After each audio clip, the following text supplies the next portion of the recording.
Ontem nós começamos a estudar as propriedades, né, dos materiais. Chegamos a falar da principal delas, né, que é a que subclassifica as demais, que seria a plasticidade. Vimos com isso, né, que quando a gente fala da propriedade plástica de um material, não estamos comparando ele, né, ou dizendo que ele é um plástico, né, um polímero sólido na sua origem, não. Queremos dizer que este material ele tem características, né, que se ultrapassadas as suas tolerâncias, os seus limites, então ele perde essa propriedade plástica e aí então, né, ele pode fissurar, romper, né, e acontecer diversas situações com ele que façam com que ele perca, né, a sua, que deixe de ser fidedigno, né, com a sua função. Bom, dentro disso vimos ali a propriedade de ductilidade também, né? Que também está correlacionada, né, àquela tolerância que esse material vai ter, né, durante um choque, uma deformação, né, a submissão, digamos assim, a um esforço. Quais tipos de esforços? Depende, né, do que nós estamos lá submetendo. Pode ser esforços de tração, pode ser esforços de compressão, cisalhamento, torção, flexão, enfim, né? Esses esforços vão depender, então, né, da nossa, né, do que nós estamos lá submetendo a nossa peça, por assim dizer. Bem, então, com base nisso, né, nós também chegamos a entender que as propriedades, elas se subclassificam entre duas. Quem lembra quais são as duas?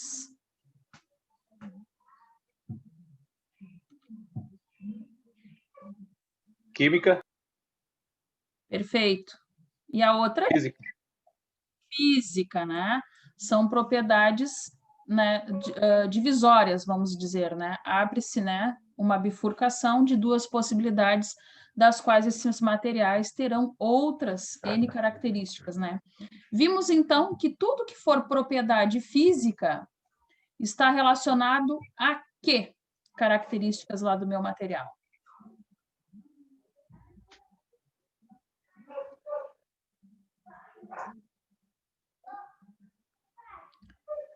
Esqueceram?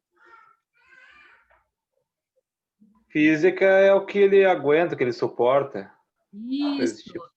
Propriedades físicas relacionadas, né, ao meu dimensional, né?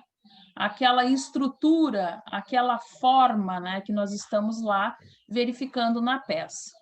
Porém, eu disse que relacionaríamos, né, que poderíamos ter essa interligação das propriedades físicas com a questão lá do que nós estamos verificando ali na peça como um todo, né? O que ela suporta a nossa visão, digamos. Mas que eu não poderia dizer o mesmo das químicas, né? Lembram ontem, quando conversávamos? Sim, né? Então, nós vimos lá isso, que as propriedades químicas vão depender, né? A gente sabe que, quimicamente falando, né, nós estamos lá verificando situações em que os nossos materiais estão sendo analisados no seu íntimo. Porém, nem o Fernando falou, né? As propriedades físicas, como elas estão ligadas, né, ao dimensional da peça e aos esforços, né, às solicitações às quais a gente exige daquele material, né? Podem ser, por exemplo, tração, flexão, torção, esses que eu já havia citado antes, porém, nas químicas, né, não significa necessariamente que a gente não tenha, né, uma destruição, digamos, né, do interior da peça. Aí vai depender, né? Vamos também estudar isso mais a fundo, né, quando a gente ver esses tipos, né, de ensaios não destrutivos. Teve alguns de vocês que citaram exemplos, né? Quem lembra aí para retomar o assunto? Quais os tipos de ensaios não destrutivos que estão ligados lá, né, às propriedades químicas? Ultrassom. Oi, Antônio? Ultrassom. Ultrassom, né? A radiografia, né? Então, são situações que eu não tenho a perda, né, do meu material. Porém, ensaio de partículas magnéticas, né? Ensaios a qual eu insiro, né, substâncias na minha peça, provavelmente no final eu não tenha mais aquele material fidedigno, não é isso? Bom, então, prosseguindo do nosso roteiro, né, nós vamos iniciar a estudar as propriedades, desculpem, físicas, né? Então, como eu havia falado para vocês, vai ser referente, né, à forma como os materiais reagem aos esforços externos, apresentando deformação ou ruptura. Gente, apesar de sofrer uma deformação e não romper, vocês conseguem ver que isso é um ensaio destrutivo ainda? Se sim, por quê?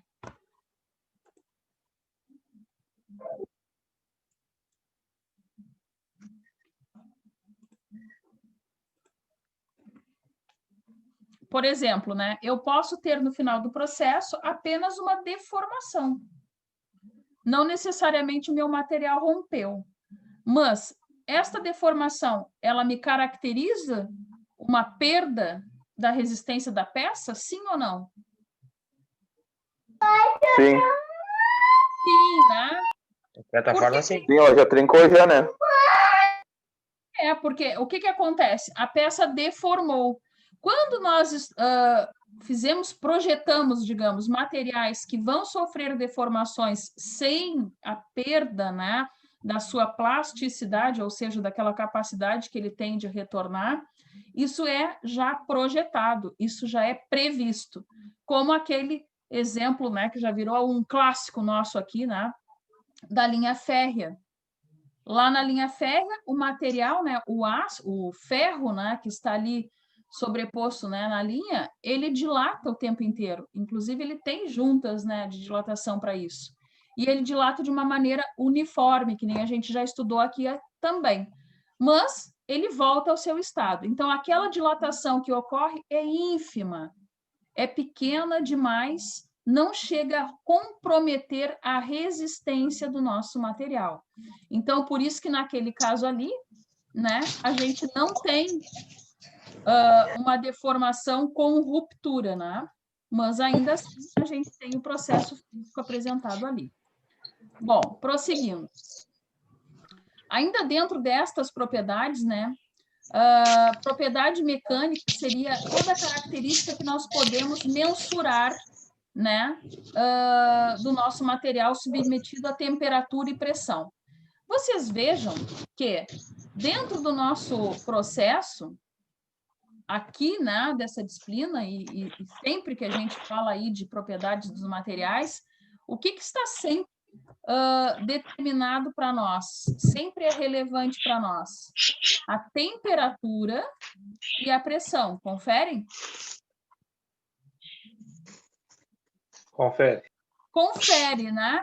Por quê? Porque quando tratamos de metais, ou, por exemplo, né, do nosso exemplo clássico lá da linha, nós, se submetermos ela a uma temperatura, obviamente, nós vamos estar manipulando, né, aquele dimensional daquele material, daquela peça. E a pressão é a mesma coisa, né? Então, aqui, como as propriedades gerais, elas não fogem, né? A propriedade mecânica, ou seja, aquela resistência natural de cada material, né? Sempre, sempre, sempre vai depender, né, de sua temperatura e pressão determinante, né? Quanto ele suporta de temperatura ou quanto de pressão para que ele não deforme ou ele não rompa. Então, estas propriedades ainda a gente pode dizer que são importantes como fim, né, de nós sabermos como vai ser a nossa peça final, né, o nosso processo final. Por que eu digo isso, né? Porque nós conhecermos a resistência mecânica de cada material, nós entendermos quais propriedades eles têm e como eles se comportam, define o nosso projeto e, por consequência, o nosso processo de fabricação. Voltamos também naqueles exemplos que nós costumamos a falar aqui. Por exemplo, se estamos lá na indústria da metalurgia, como que a gente quer que seja a resistência daquele, né, aço, daquela liga ali que está compondo o nosso carro? É uma alta resistência ou é uma resistência moderada? Moderado. Moderada. A resistência mecânica, né, que se requer para aquele tipo, né, de projeto, para aquele tipo de processo de fabricação, é moderado. E é moderado por outras situações, né, físicas que permeiam, né, aquele ambiente ali. Ou seja, aquilo que já conversamos, a gente precisa de uma dissipação, né, a gente precisa ter que aquela absorção no impacto, né, seja eficaz a fim de que não deixe as pessoas presas em ferragens. Isso já não ocorre para outros momentos, né, para outros tipos de ligas que são lá como suporte, como fundações, por exemplo. Então, por isso que está aqui grifado, né, que essas informações serão lá as imprescindíveis, eu diria, né, para os projetos e para o processo de fabricação em si. Bom, aqui coloquei uma definição, né, de resistência mecânica. Eu era até para ter visto o que vocês acham que eram, mas, enfim. Que seria a capacidade dos materiais se romperem, entre parênteses, fraturam, né? Quando submetida a um carregamento com uma força muito elevada. Gente, então, às vezes, né, a gente vê alguns acidentes, por exemplo, significa que foi mal projetado o nosso equipamento? Sim ou não? Não, nem sempre. Eu acho. Não. Eu uso muito a palavra depende, né? E evito a palavra sempre e nunca, né? Porque parece muito tempo, né, para as mesmas coisas, justamente por isso. Por exemplo, um clássico disso, né, é quando estamos lá precisando içar alguma peça, alguma coisa, né, que seja necessário lá, um guincho, por exemplo.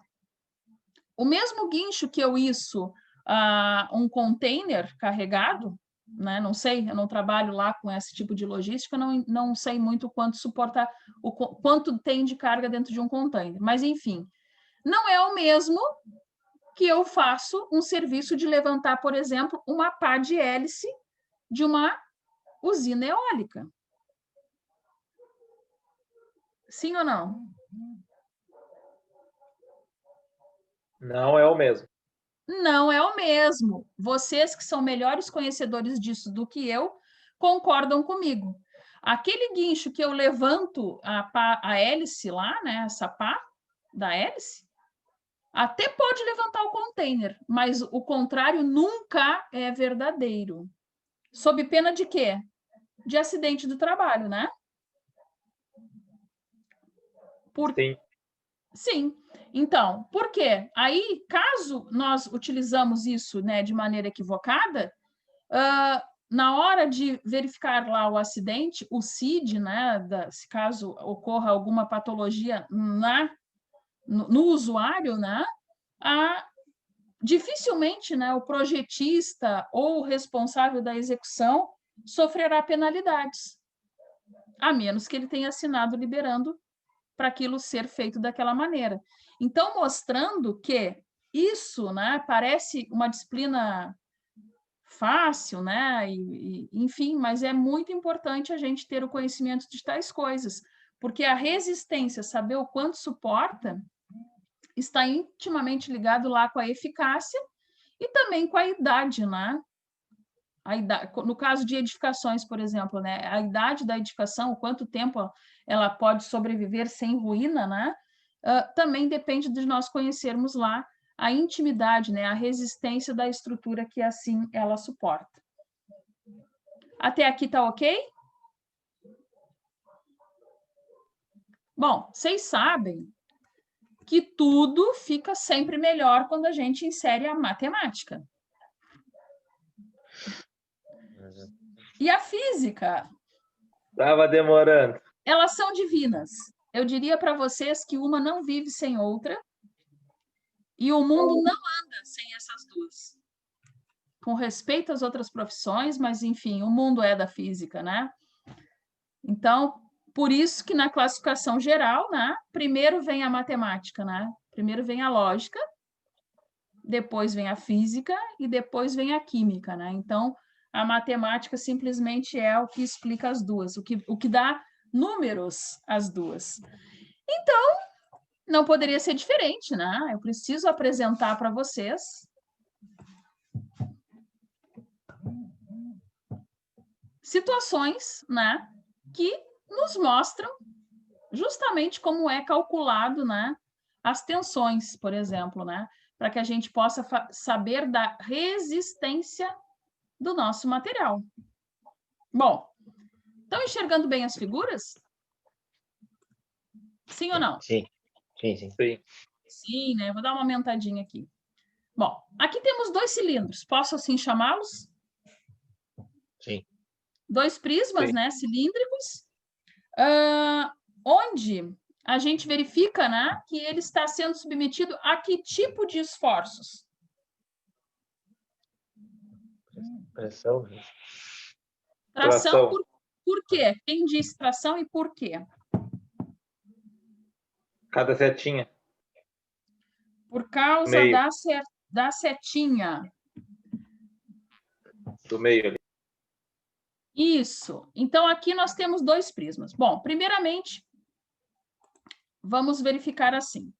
A gente quer saber o quanto o material deforma. O primeiro passo é entender o que é o material na sua origem. Primeira situação ali, vocês viram que tem um cilindro com altura menor, né? E uma área a zero menor.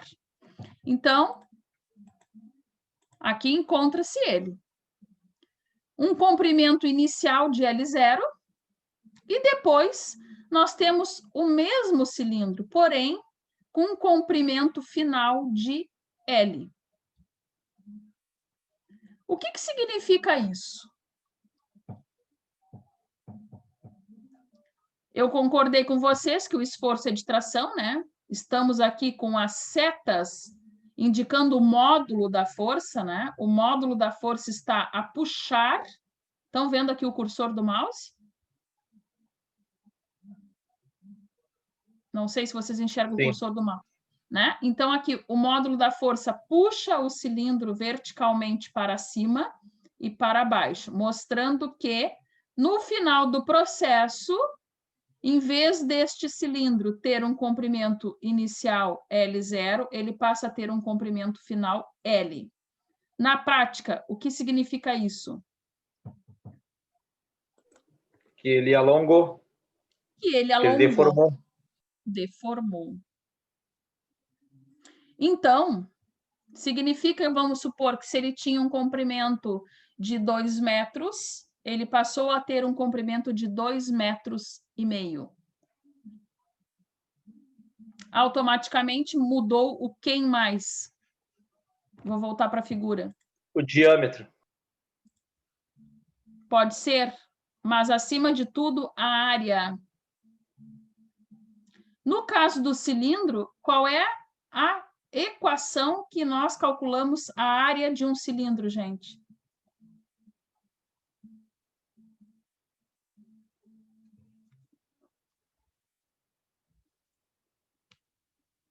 Através do comprimento, né? Correto? Então, se esta área é calculada, nós temos que ter a diferença do comprimento para conseguirmos entender esta equação aqui do lado. Estão vendo a equação?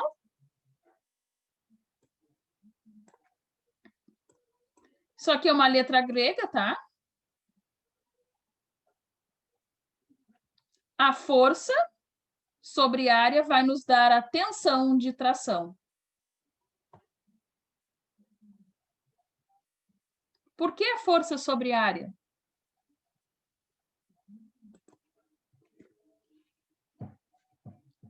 Ué, se eu mexi no comprimento, vocês conseguiram, pelo fato de ser um cilindro, né? Vocês conseguiram verificar que poderia mexer, inclusive, no diâmetro, né? Sim. A gente vê isso quando a gente traciona um ferro na obra, por exemplo, né? Em algum momento ele fica bem menos diâmetro, né? Ao meio e nas pontas fidedigno. Então, mostrando que a gente modifica a área. Naquele caso, a diferença dos 2 comprimentos, nós temos a área equivalente, não é? Estão gostando? Adorando. Adorando. Bom, então, já conheceram a equação, né? Se fosse o contrário, se esta força aqui não fosse de tração e sim de compressão, como seria este desenho?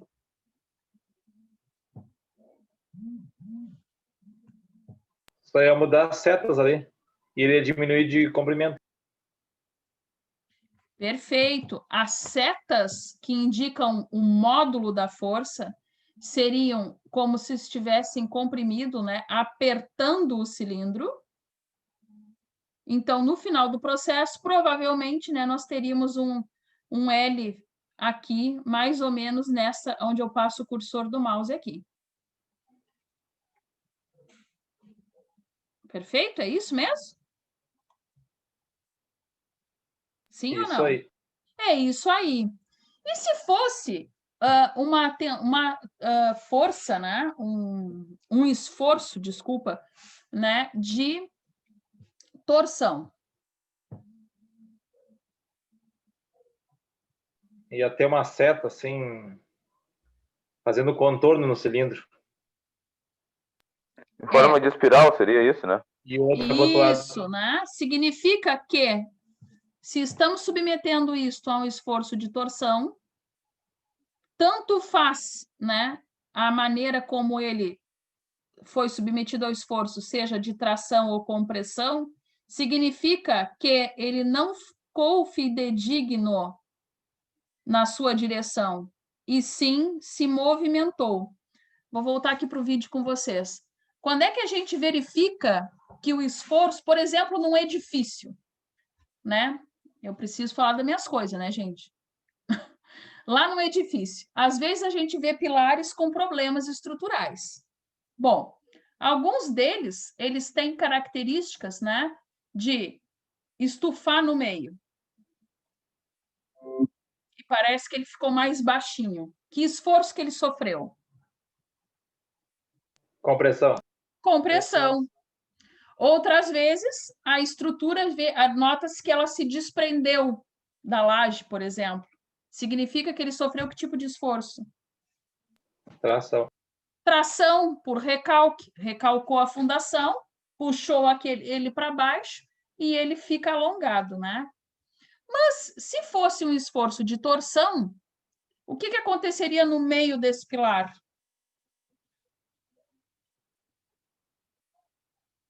Quebraria numa diagonal. Também. Mas ele tenderia a ficar não todo estufado no seu meio, e sim apenas um lado, nos mostrando que ele teve uma leve torção.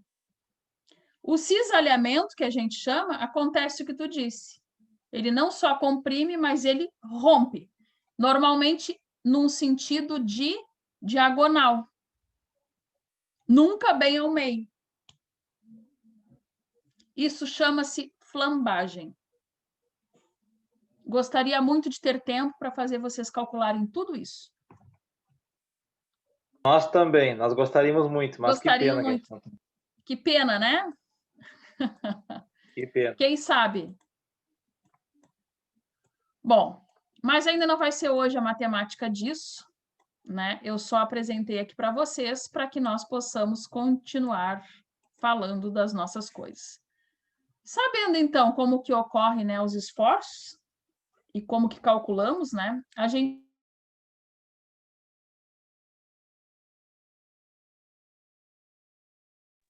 Ficou mudo, Viviane?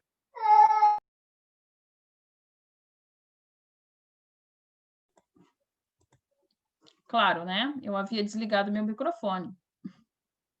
Desculpem. Me escutam agora? Sim. Agora sim. Desculpa, gente, eu toquei ali e acho que mexi onde não devia. Bom, outra propriedade física que a gente tem é a de dureza. Bom, retornando. O que vocês compreendem pela propriedade de dureza do material?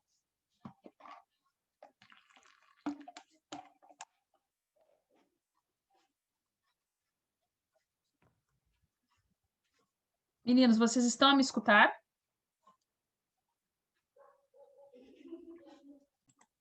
O que vocês entendem por esse tipo de propriedade? A capacidade de não se deformar. Perfeito, né? Essa propriedade, né? Ela é utilizada para estudos e pesquisas mecânicas e metalúrgicas, né? Na especificação e comparação de materiais. O exemplo que a gente falou ontem, né, gente? Do copo, né? Quem é mais dúctil? O copo de vidro ou o copo plástico? O plástico. Mais dúctil? De vidro. Quem resiste melhor? De plástico. Depende. Quais são as características que nós vamos estar ali a fim de ensaiá-lo, né? Por exemplo, se eu for falar na condicionante temperatura, que nossos materiais sempre são comparados à temperatura e à pressão. Se formos comparar a temperatura, o de vidro suporta melhor, né? Se eu for falar de um choque... De plástico. Exato, né? Ele cai no chão e não quebra. Tu só vai quebrar um copo plástico se tu tiver realmente a intenção de quebrá-lo. O de vidro não. Então, mostrando, né, que o esforço vai depender, o esforço que ele resiste depende, né, da condicionante que a gente propõe na hora desse tal esforço. Bom, ainda dentro da dureza, né, ela significa a medida da resistência. E tudo que for de ação de origem mecânica sobre a superfície. Ou seja, no final das contas, é a resistência à penetração do material. Concordam comigo? Sim. Sim, né? Sim, porque lá no laboratório, os nossos equipamentos, né, mostram exatamente isso, né? Muitas vezes essa resistência, né, é medido justamente o quanto o material consegue ser penetrado, né? E como que aquilo ali vai ser marcado. Todo o corpo tem uma resistência. Então, não diferente, né? Independente de que nós vamos estar ensaiando, eles vão ser medidos e eles vão dar essa medida de resistência do material, aquele cálculo que nós vimos ali atrás, né? Que seria a força ou o esforço, né? Pela área, nós vamos conseguir ter essa medida. Como é que eu comprovo isso? Que a ductilidade é a resistência à penetração de um corpo. Quem me cita um exemplo? Pode ser lá da escola, já me veio um à cabeça. Vamos, Fernando, que eu vi que tu ia abrir o teu microfone. Que eu ia falar já em aço 1045, aço 1020, se a gente pulsionar um aço 1020, a pulsão entra com mais facilidade. Se a gente pulsionar um aço 1070, um exemplo, já tem mais dificuldade já. Já tem Até mais quebra a dificuldade. ponta da pulsão. Exatamente. Então, mostrando, né, a ductilidade daquele material. E provando, gente, o que eu acabei de mostrar para vocês. Que a área... Olha aqui, vou voltar na equação aqui. Estão vendo aqui? Quanto maior for a área, o que ocorre?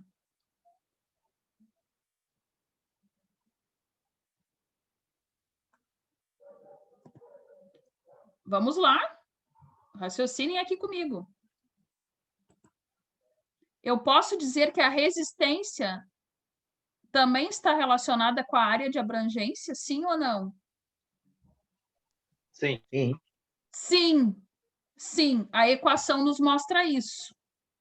Olhem aqui. Quanto maior for esta área aqui, o que ocorre?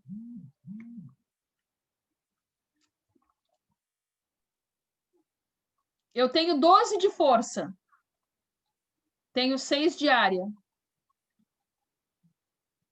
Qual é a tensão?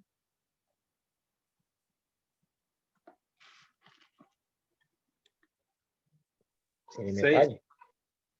Oi? Escutei um 6 perdido. Eu tenho 12 de força e 6 de área. O Antônio falou 6.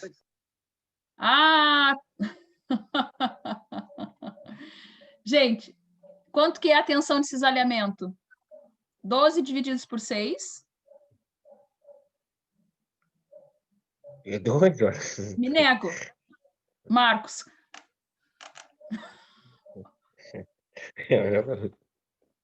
Ué, gente, por favor. É 2? É 2. É 2. Pelo amor de Agora, Deus. a tensão Calculadora é funcionando. 2. É 2 megapascal, vamos dizer. Se eu Beleza. tiver os mesmos 12 de força axial divididos por 4 de área, quanto é a minha tensão? Pode repetir de novo? Se eu tiver os mesmos 12 de força, em vez de dividi-lo por 6, eu diminui a área. A área agora é 4. O que ocorre com a minha tensão? 3? Aumenta? Aumenta. Ela passa de 2 para 3. 3. Ela aumentou 1 em módulo. Então, o que eu quero dizer com isso para vocês? Que a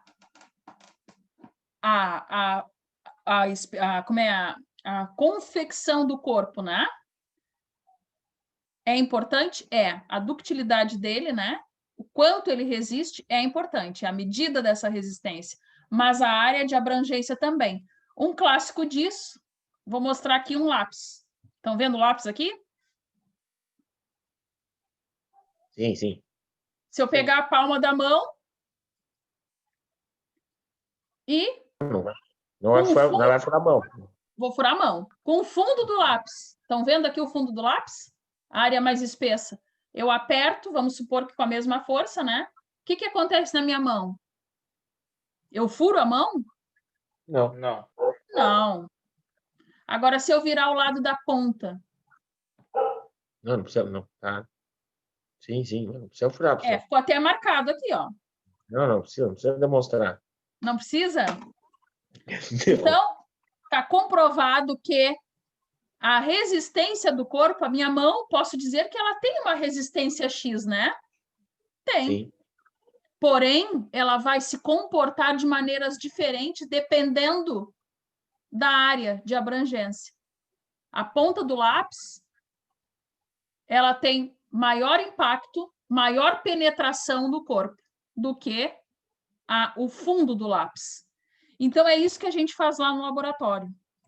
A gente mede essas coisas, a gente verifica, né, essas questões lá no laboratório.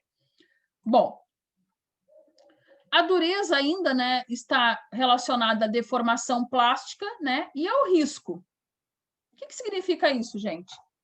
A deformação plástica a gente já sabe, né? A gente já entendeu que é quando o material perde, né, as suas características, ou seja, né, ele não tem mais condições de voltar ao seu ponto de origem, né? Então, esta mensuração, né, de dureza nos nossos projetos e até mesmo como investigação depois, vai nos dizer o quão arriscado é a escolha, né, de determinado material ou não. Bom, agora vem outra qualidade. Não sei se vocês já escutaram falar. Tenacidade. Claro que já escutaram, né? Nós já falamos aqui, né? Já. Sim. Então, qual é a definição? É a capacidade de um material absorver a energia, deformar permanentemente, né? Botei entre parênteses plasticamente, porque aquela deformação permanente mexe, né, com esse índice de plasticidade do material, sem fraturar.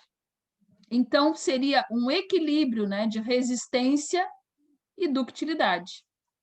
Por que é o equilíbrio da resistência e ductilidade à tenacidade?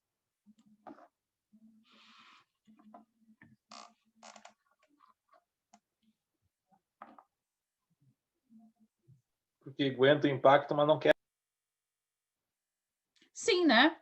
Ele consegue contrapor, né? Por exemplo, aonde é que a gente necessita, né, e verifica isso? Quando nós temos materiais híbridos, né?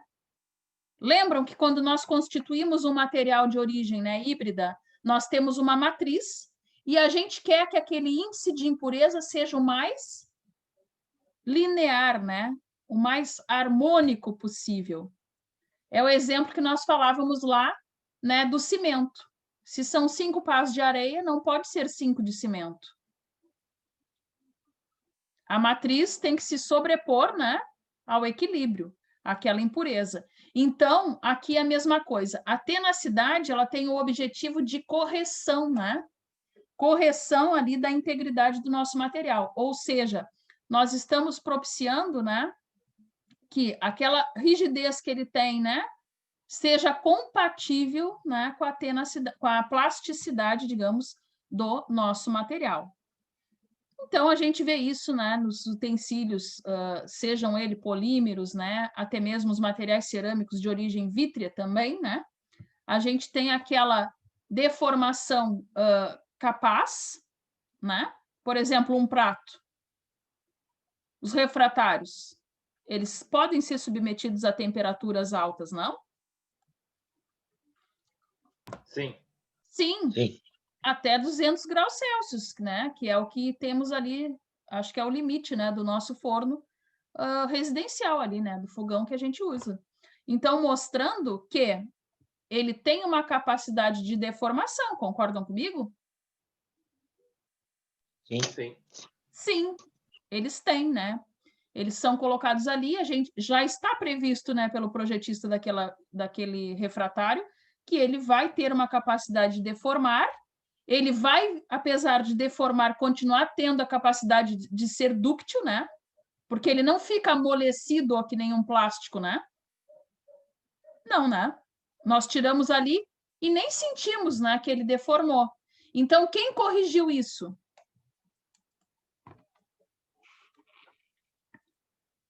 As impurezas. A tenacidade, né? Não é isso que a gente viu aqui? Ela não é o equilíbrio de resistência e ductilidade?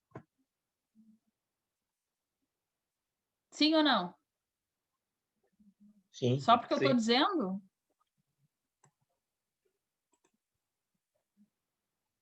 Ela é o equilíbrio, né, gente?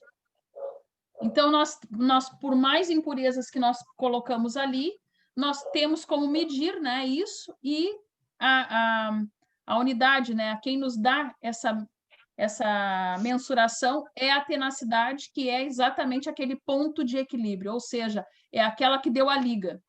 Por isso que eu falava para vocês da cola, né? A cola lá, as pessoas colocaram o nome já para que nós nos remetêssemos a isso, né?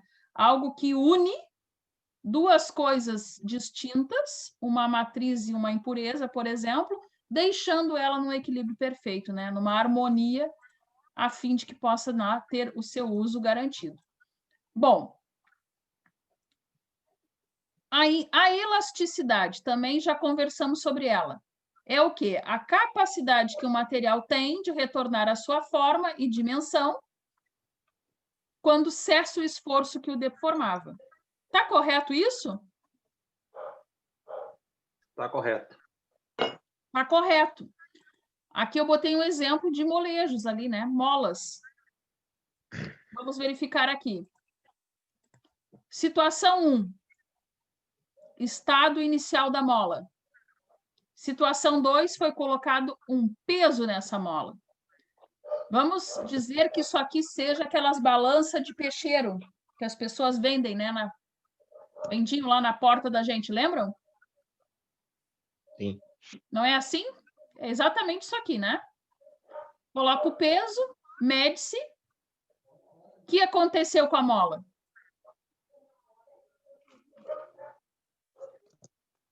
Ela deforma. Hã? Ele trocou, botou uma mola mais dura e cobrou, saiu meio quilo e vendeu por 1 quilo.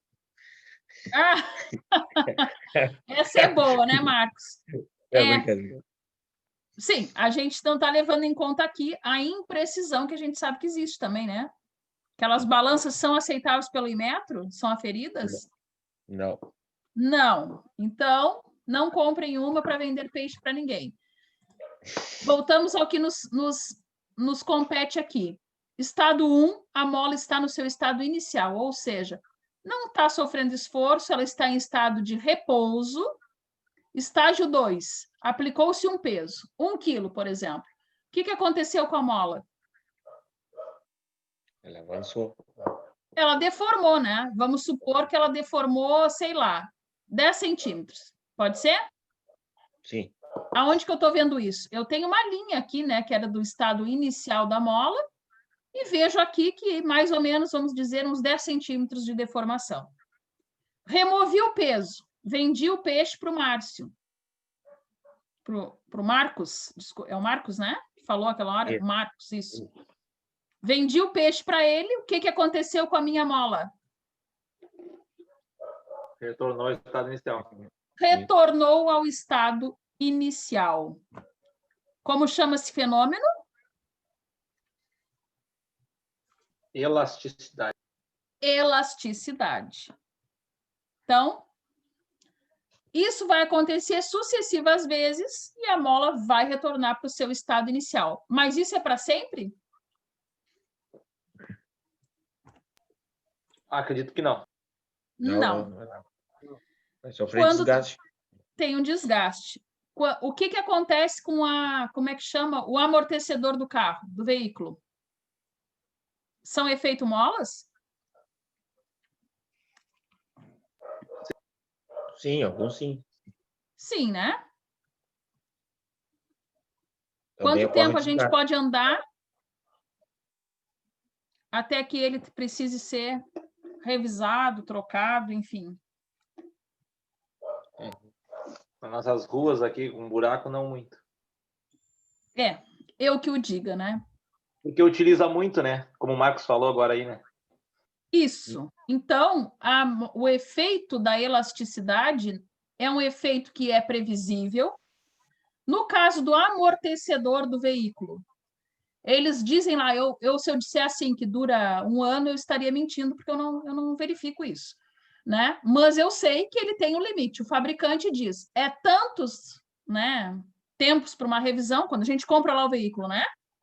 Ou então, até que sinta que o carro está com algum tipo, né, de situação ali que veja que está comprometido. Por quê? Porque o efeito da elasticidade não é um efeito permanente. Chega um ponto que o material tanto sofre aquela ação, tanto sofre aquele esforço, que ele perde a sua capacidade de retornar ao estado de origem. Um outro exemplo ali, né, fora a mola, aquela que nós vimos, né, aqueles telefones. Agora sim, eu falar disso aqui. Aqueles telefones, né? Agora que vai dar briga agora. Agora sim. É um inimigo agora. Não, mas vocês, por favor, sejam honestos comigo, vocês conhecem todos aqueles telefones que tinham mola. Não, que eu encontrei na outra mecânica, na SET, que me disse que inventou essa aí, que nem o Diego está inventando agora, que não é do tempo dele. Ele nunca viu um negócio desse. Não, eu não. Fala, agora dá com rolha, né, Diego? Não, nem isso também. Só eu sei porque é folclore aqui na cidade. Que existiu o telefone assim, mas eu não conheço. Pois é. Aqueles telefones existem, tá? Eu vou confiar no que está dizendo, tá, Diego? Aqueles telefones também. Se nós víssemos, né, a molinha, a gente esticava ela e ela retornava depois rapidamente, né? Claro que aquele efeito de mola ali não era metálica, né? Não era aço, que nem esse exemplo que eu trouxe aqui para vocês. Elas eram que material dentro da nossa classificação? Elásticos. Elásticos, né? Lá dos polímeros, elastrômeros na origem. O Milton conhece o telefone. Como é que o Diego não conhece? Eles parecem que têm a mesma idade. Mas é só ver a diferença de idade minha pro Milton, né? Tá bom. Viu? Saiu pela tangente. Milton, aquele que nós comprava ficha na venda, te lembra? Que girava com um negocinho assim? Também, esse mesmo. Esse não, eu conheço, mas vagamente, eu era recém-nascido. Tá bom, Milton. Então tá, prosseguindo. Então isso, gente, é o efeito da elasticidade, né? A capacidade que o corpo tem de deformar e voltar ao seu estado de origem. Nós vimos, então, está mais que comprovado que isso aí não é um efeito permanente. Ele vai, né, até que um ponto que perde a sua função. As mulheres, né, vocês aí com as suas esposas, namoradas, verificam isso também, né? Aqueles atilhos de cabelo, né? Tá? A gente compra dúzias daquilo e nunca tem, porque prende o cabelo 2, 3 vezes, o cabelo, né, perde aquela elasticidade daquele material ali, sendo necessário, claro, né? Você sabe que é super útil e as compras de novo. Então, por quê? Porque os materiais não são eternos nas suas propriedades. Correto? Então, tá aqui, ó.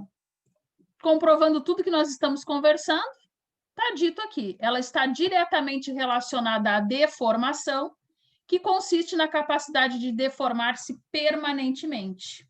Gente, aqui fazendo um gancho, por que a balança lá, né? Por que esses materiais aí, balanças, por exemplo, como outros, né, são aferidas permanentemente pelo Inmetro? O que tem lá dentro desse tipo de material, desse tipo de componente, digamos? Molas, né? Perdendo-se a elasticidade do equipamento, o que acontece? É trocado. É trocado e perde a função. Ele fica incapacitado de dar um peso e medida fidedigno. Normalmente esses equipamentos têm vida útil, né, Viviane? Pois é. Tudo tem um tempo de aferição e tem um tempo de substituição, pelos motivos que nós estamos estudando aqui. Porque os materiais, eles têm propriedades de se auto-manter, mas isso não é eterno. Todo material é como nós, né, gente? Chega um período que é um processo de degradação, né? E, infelizmente, entra em colapso. Então, a plasticidade vai nos dizer onde podemos provocar deformação num metal, por exemplo. Como assim, onde provocar deformação?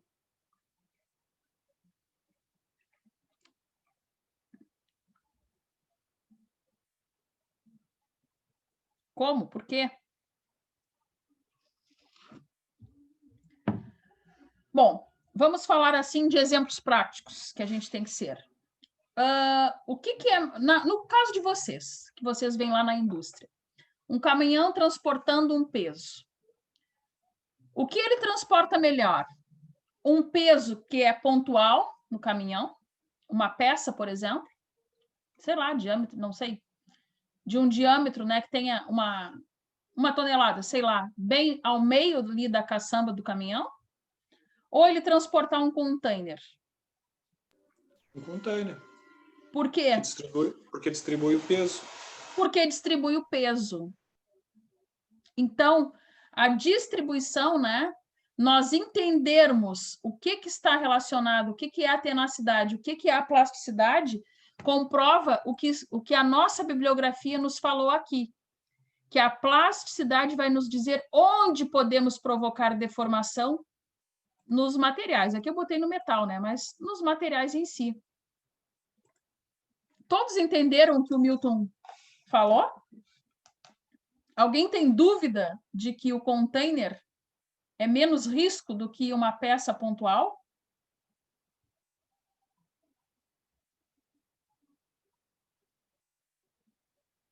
Todos? Sumiram, Milton. Só está você na aula. Isso que eu Não cheguei temos depois. dúvida. Hã? Todos concordam. Todos concordam. Então, beleza, podemos prosseguir.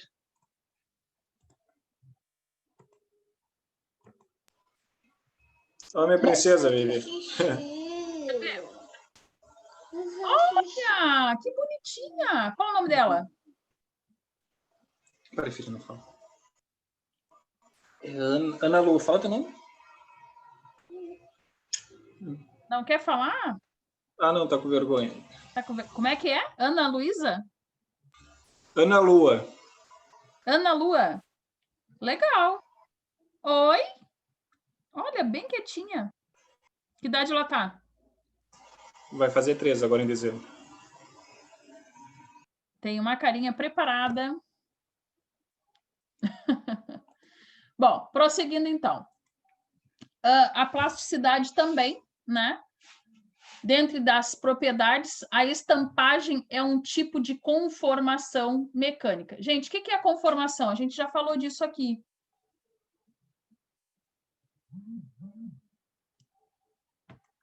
Por que que dentro das características de plasticidade nós temos aí a estampagem como um processo de conformação mecânica?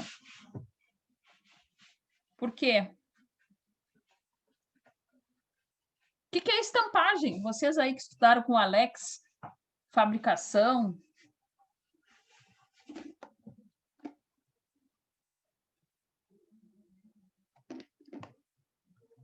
Ai, ai, ai, sumiu todo mundo. Estou aqui. Fala, Diego. Estampagem? Eu não estou lembrando.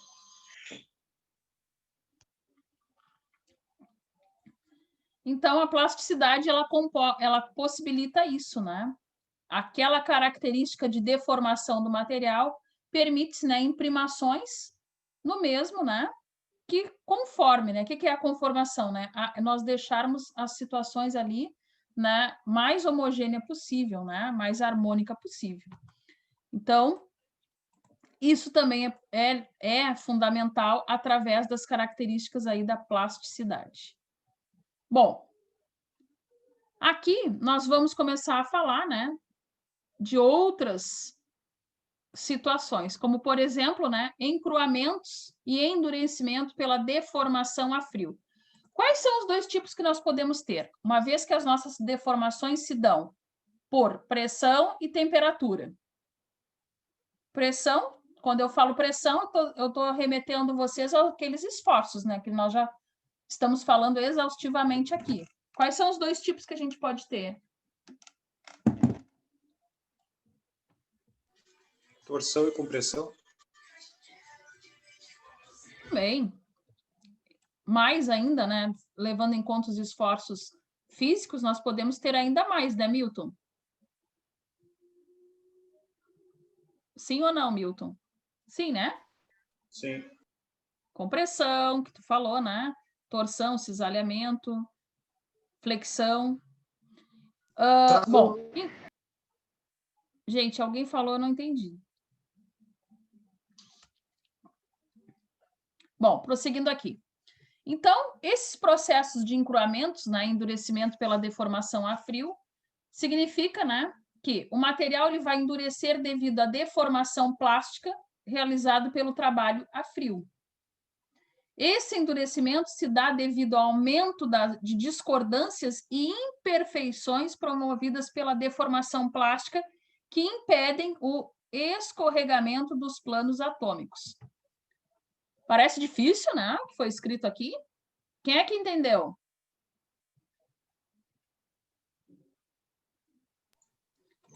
Consegui Gente, entender. Seria o... Pode falar, fale em um de cada vez.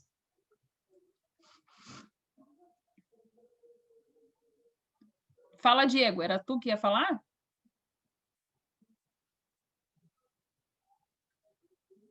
Eu acho que era o Fernando que ia falar. Ah, o Fernando. Fala, Fernando. Seria melhorar o arranjo atômico? Aproximar mais eles? Seria isso? Exato, né? Esses processos... O que é um encruamento, gente? Primeira coisa, porque senão a gente parece que está falando e não está levando em conta o principal. O que é um encruamento numa peça?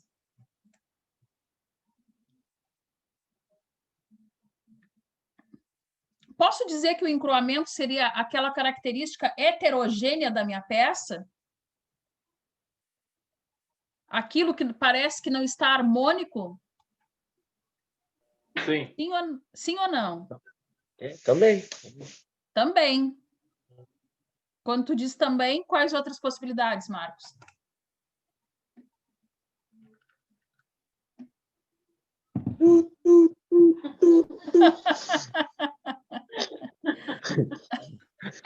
ruim.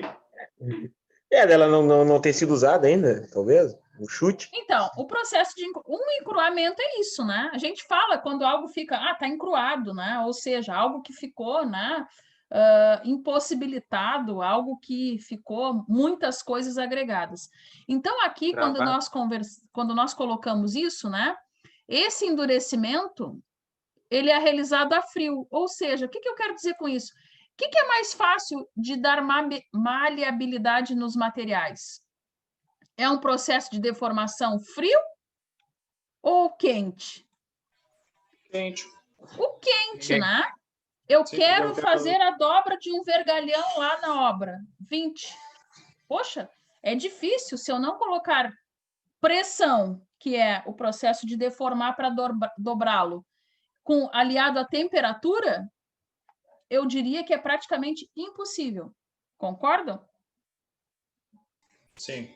Sim, é muito difícil, né, a ação humana, só com algum equipamento.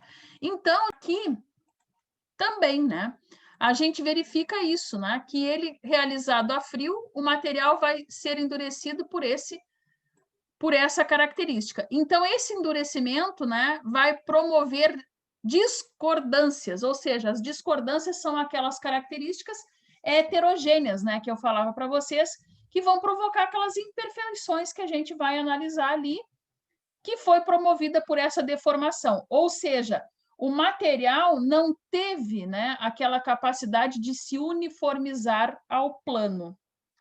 Então, ele encrua. Então, quando fala aqui o escorregamento dos planos atômicos, acho que foi o Fernando que comentou, é isso mesmo, né? Nós vimos que temos, lá na apostila, vocês vão verificar, nós temos ligações atômicas, né?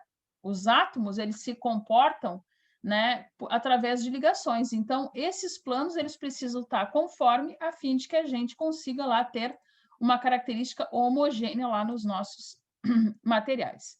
Bom, prosseguindo. Ainda, né, dentro desse processo de deformação, de encruamento, endurecimento de deformação a frio, à medida que aumenta esse encruamento, maior é a força necessária para produzir uma maior deformação. Como é que eu vejo isso? Quando se dobra uma peça, depois para desdobrar ela e fazer a mesma dobra de novo, é bem difícil. É bem difícil. Eu posso dizer que uma solda pode ter um processo de encruamento? Sim. Sim. No entanto, né, que às vezes quando ela tem um processo de fissura, de quebra, enfim, ela nunca é na solda. A gente já conversou isso outras vezes, né? Por quê? Pelo comportamento, né, atômico, pelo que se caracterizou ali. Ali fica algo encruado. A gente consegue ver até, dependendo, né, que teve esse processo ali. Então, a força necessária, que é o que diz aqui, né, para produzir a deformação, torna-se maior naquele local ali, que nem o Fernando comentou agorinha. Então, o encruamento pode ser removido por tratamento térmico, recristalização. Por que eu estou falando de recristalização? Lembra da estrutura cristalina que a gente falava? Nós temos lá os nossos átomos, né? E eles são organizados estruturalmente, né? E eles se comportam, né, de acordo com como que eles se organizam. Temos vários modelos lá na apostila, que vocês podem depois verificar por curiosidade, de como ele se organiza. Então, esse encruamento, esse processo naquele material pode ser, né, repaginado, reformulado através, né, de uma colocação de temperatura. Por que a temperatura vai ser importante aí? Vai aliviar tensões, de repente, melhorar o arranjo atômico. Exatamente, né? Ela melhora esse arranjo atômico recristalizando o material. Então, a gente consegue dar aquela sensação de harmonia na peça, né? E a gente vê isso, né? Às vezes, até na nossa residência, né? A gente consegue verificar situações que, mediante a inserção da temperatura, a gente consegue ter um melhor rearranjo, não é verdade? Sim.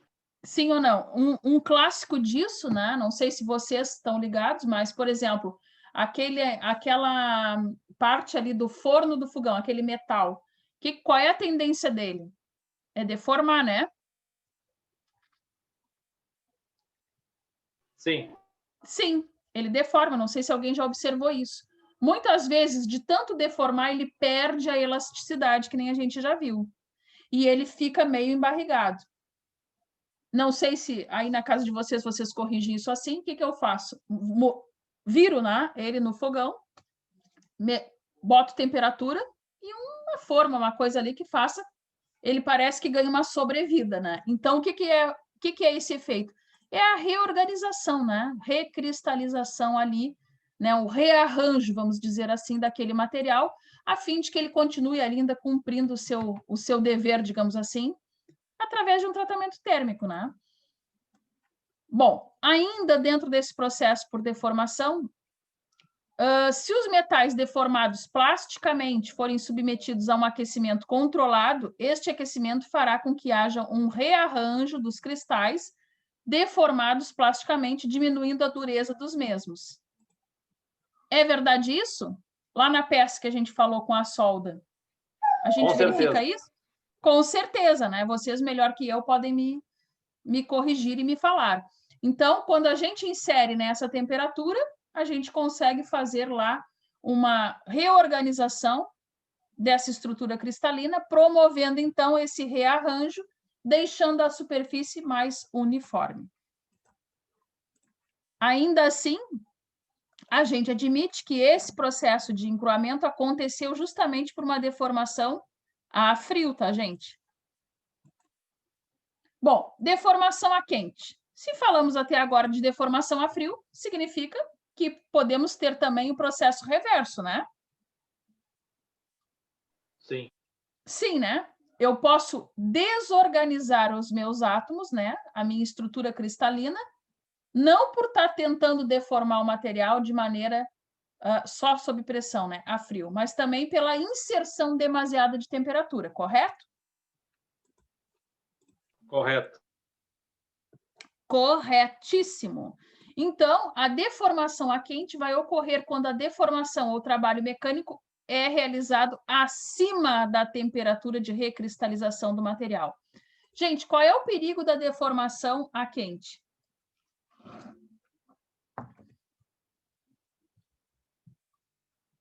Eu destruí o meu material? Isso, destruir o meu material, ou seja, perder a plasticidade por completo do material. Aquele processo de encruamento a frio, vocês vejam que eu consegui solucionar, né? Essa conversa aqui que a gente teve falando dele, a gente conseguiu solucionar, às vezes até mesmo aquecendo o material, né? Então, Sim. eu tive como contornar aquela situação. Neste caso aqui, eu posso estragar, né? Eu posso deformar de vez, perder a plasticidade, perder a elasticidade do meu material, em função, né, de realizar, que já está bem grifado aqui, né? Dessa realização aí acima da temperatura que o material aguenta. Bom, vamos ver. Um exemplo, né, de quando colocado o material acima daquela temperatura que ele suporta. O próprio refratário, que a gente falou mais cedo. Se eu colocar o refratário no fogão, no forno, eu tenho que colocá-lo aonde? Em que parte do forno?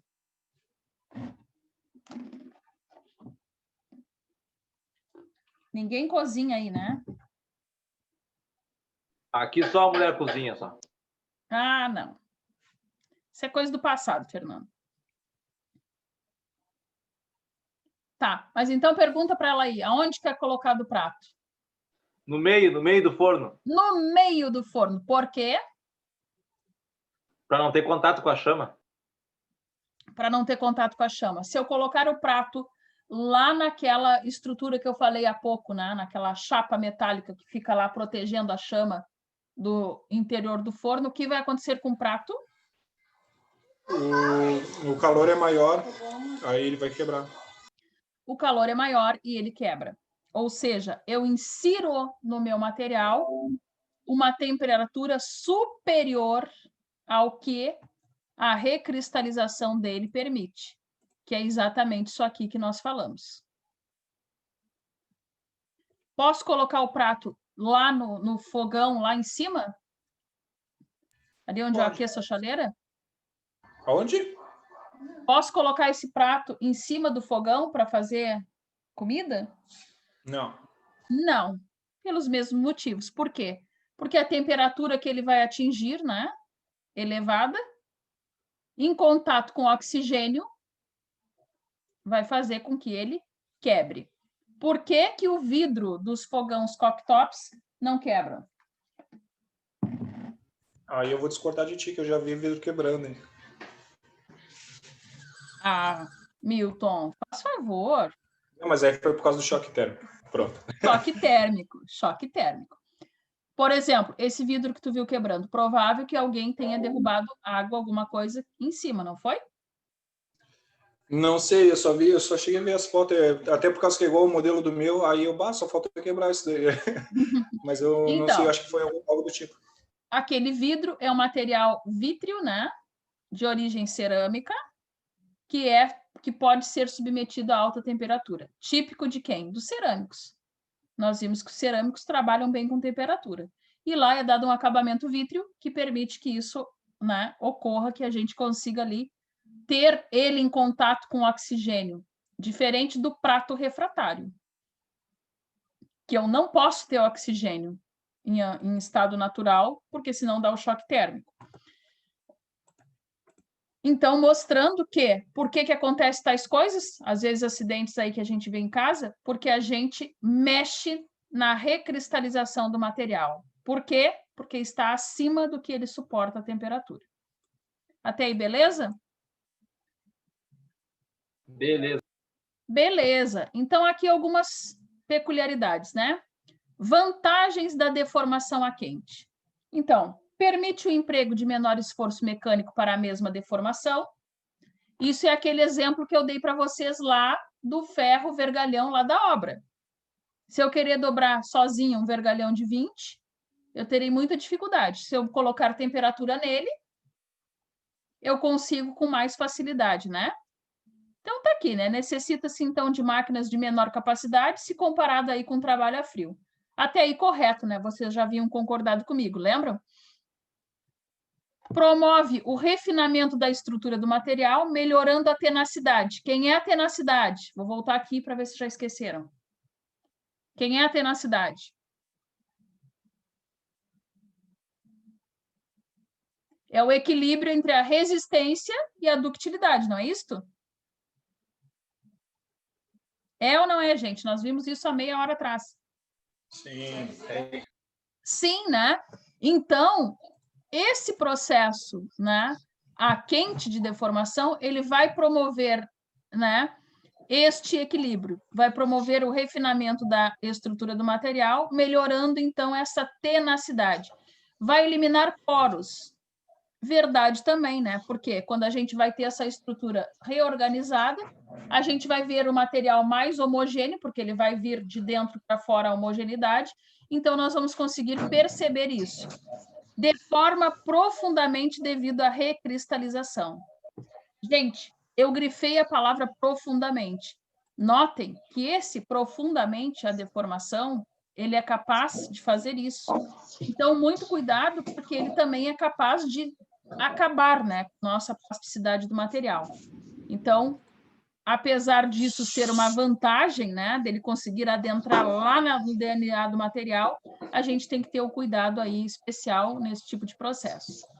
Bom, deformação a frio, né? Desvantagens com relação à outra.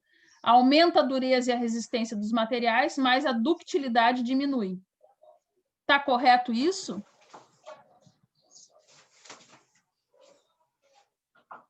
O material sendo deformado a frio, o que acontece? Eu consigo rompê-lo com mais facilidade, concordam? Sim. Sim. O exemplo disso, bem clássico, né, que a gente vai entender bem, é o copinho lá descartável, que a gente já falou diversas vezes aqui. Por exemplo, se eu inserir temperatura nele na hora que eu ponho o café, eu consigo que ele fique todo deformado. mas ele continua sendo um copo que pode receber líquido dentro sem derramar. Correto? Agora, se eu deixá-lo ele no estado frio e apertar ele com força na minha mão, o que acontece com o copinho? Ele vai amassar. Amassa e rompe. Ele quebra, né? E rompe. Ele quebra. Então, o que aconteceu? Provamos que esta desvantagem é verdadeira, né? Aumenta a resistência de dureza dos materiais, ou seja, eu preciso ter um esforço para que eu rompa o material, mas eu diminuo aquela capacidade dele ser dúctil, né? Dele ter aquela resistência ali ao choque. Permite a obtenção de dimensões dentro de tolerâncias estreitas e produz melhor acabamento superficial. Claro, né? Se eu não estou com aquela inserção de temperatura muito grande, eu consigo, então, que aqueles cristais eles fiquem lá organizados da maneira que eles já estavam, não provocando algo nada superficial, né? A gente não consegue enxergar. E essas dimensões dentro de tolerâncias estreitas, novamente, é o exemplo do aço, né? Que continua sendo bem fidedigno aí para a gente. Então, mostrando, né, que a gente consegue ali ter uma boa resistência e é numa faixa estreita, né? Eu não consigo ter aquela curvatura ali de maneira tão fácil, né, que nem eu teria com a inserção da temperatura. Ok? Ok. Ok. Vamos continuar. Vou voltar aqui.